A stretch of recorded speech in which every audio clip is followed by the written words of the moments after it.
Thailand has always been Asia's golden gateway, the one destination that seemed immune to time, crisis, or change.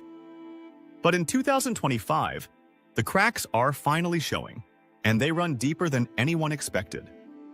For decades, Thailand's tourism economy felt unstoppable. It was the country that turned hospitality into an art form and adventure into an export.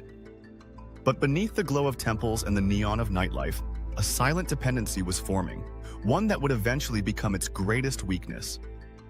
What began as a global success story is now turning into a regional cautionary tale. And what's happening here in Thailand could soon reshape travel across all of Asia. It started with empty planes, then with quiet beaches, and finally, with hotel lights that no longer needed to stay on. For the first time in a generation, Thailand's biggest cities and smallest islands are feeling the weight of a global tourism slowdown that refuses to reverse. The numbers tell one story, arrivals dropping, revenues shrinking, but the streets tell another. There's a sense of fatigue, like a country holding its breath between what it was and what it must become. To understand how Thailand reached this point, you have to go back to what made it powerful in the first place. Tourism wasn't just an industry here, it was an identity. It built highways, airports, and entire coastal towns out of sand and imagination.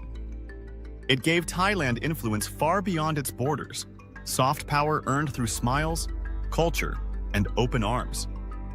But that success came at a price.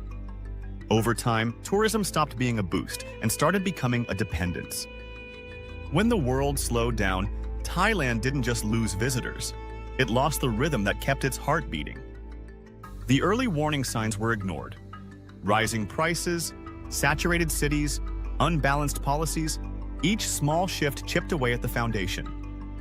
Then came the global uncertainty that made people cautious, followed by the travel fatigue that changed what tourists look for. The same travelers who once saw Thailand as their first escape began searching for somewhere quieter, cheaper, or newer.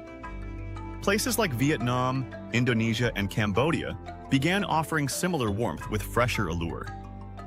The balance of power in Southeast Asian tourism started to move.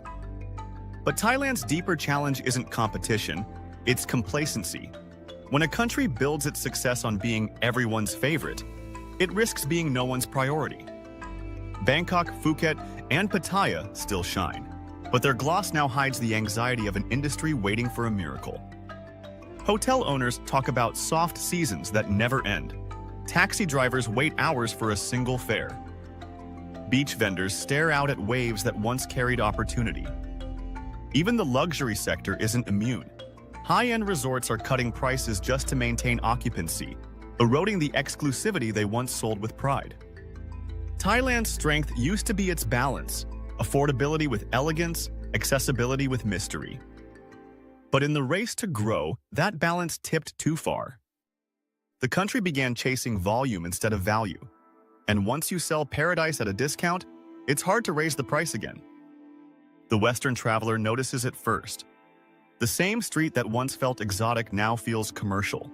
The same welcome that once felt warm now feels practiced. None of this happened overnight. It's the slow decay that comes when success becomes routine and reinvention feels unnecessary. For years, Thailand was the teacher of tourism, the model every developing nation copied. Now, it risks becoming the warning label. Even with government campaigns and travel incentives, the energy that once defined Thailand's hospitality feels thinner.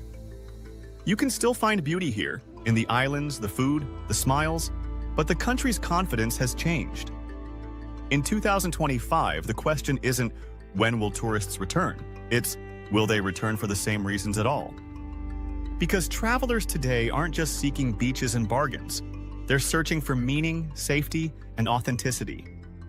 And Thailand's biggest competitors aren't just other destinations, they're new expectations. This shift isn't just economic, it's cultural. The old model of mass tourism is colliding with a new generation that values experiences over consumption. Bangkok's luxury malls and rooftop bars now share attention with Chiang Mai's slow-living retreats and Krabi's eco-lodges. The hierarchy is changing. You can feel it even in conversation. Locals talk less about profit and more about preservation. But transformation is never simple. Reinventing an identity built on comfort requires discomfort. That's Thailand's challenge now, learning to thrive without chasing the crowd. For decades, the world came to Thailand for freedom. Now Thailand must rediscover its own. The signs of change appear quietly at first. A closed shop in Phuket, a darkened massage parlor in Pattaya, a hotel rooftop that no longer glows past midnight. But every shuttered door tells the same story. The tourists didn't just stop coming, they started going elsewhere. Across the region, new destinations are rewriting Asia's tourism script. Vietnam feels fresh. Indonesia feels undiscovered. Cambodia feels cheaper. The pattern is unmistakable. The world is chasing what Thailand used to represent: adventure wrapped in warmth. Thailand was the brand everyone trusted, but trust, once taken for granted, begins to fade when the experience feels predictable. Even loyal travelers are drifting away, saying the country feels overrun, commercial, less real. Those are words no nation wants attached to its name. For years, the answer was to build more. More resorts, more malls, more airports. But growth doesn't guarantee magic. Every island once hidden became a headline. Every temple once sacred became a backdrop for someone's vlog. The charm that built Thailand's empire of tourism is now what it risks losing forever. And yet, under the noise, something remarkable is happening. A new generation of Thais is quietly rebuilding the meaning of travel. They're not selling escapes, they're curating experiences. In Bangkok, small boutique hotels trade size for soul. In Chiang Mai, slow-life lodges invite travelers to disconnect. Koh Yao, Pai, and Nan are whispering the future, places where fewer people mean deeper connections. They're redefining what it means to visit Thailand, less about luxury, more about belonging. Because true luxury isn't excess anymore. It's authenticity, it's space, it's silence. The travelers of tomorrow don't just want to see Thailand, they want to feel it again. And that's the opportunity hidden inside the collapse. When an industry breaks, it forces reinvention. Thailand's tourism doesn't need to grow wider, it needs to grow wiser. If it succeeds, it could lead Asia again, not by being the cheapest, but by being the most meaningful. But failure would echo far beyond its borders. Across Southeast Asia, millions watch what happens next. Because Thailand isn't just a country, it's a symbol. If the symbol falls, it shakes confidence from Bali to Hanoi. Investors, airlines, and governments measure their risks by its outcome. That's why this moment matters more than headlines suggest. The region's future depends on how Thailand adapts. A new kind of traveler is emerging, global, conscious, and loyal to experience over price. They're not chasing destinations anymore, they're chasing emotions. Thailand must learn to give them that again, not through spectacle, but through sincerity. Because what made this country special wasn't just beauty, it was balance. The balance between chaos and calm, between luxury and life, between welcome and wonder.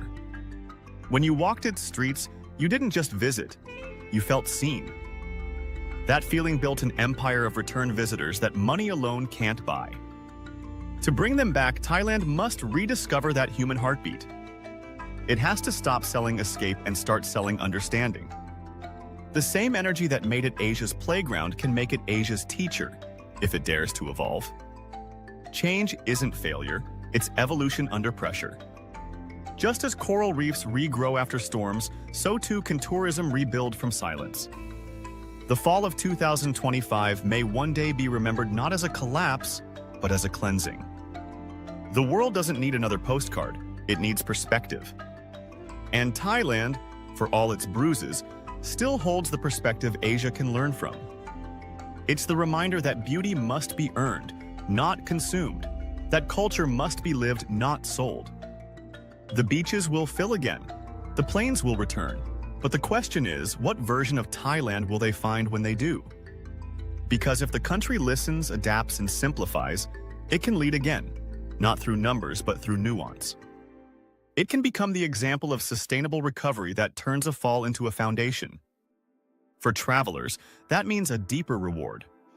The Thailand of the future won't just entertain you, it will change you. It will be less about selfies and more about silence, less about the rush and more about the realization that paradise isn't lost. It's just learning how to breathe again. That's the final truth hidden inside the collapse. Sometimes a country has to break its image to rediscover its soul.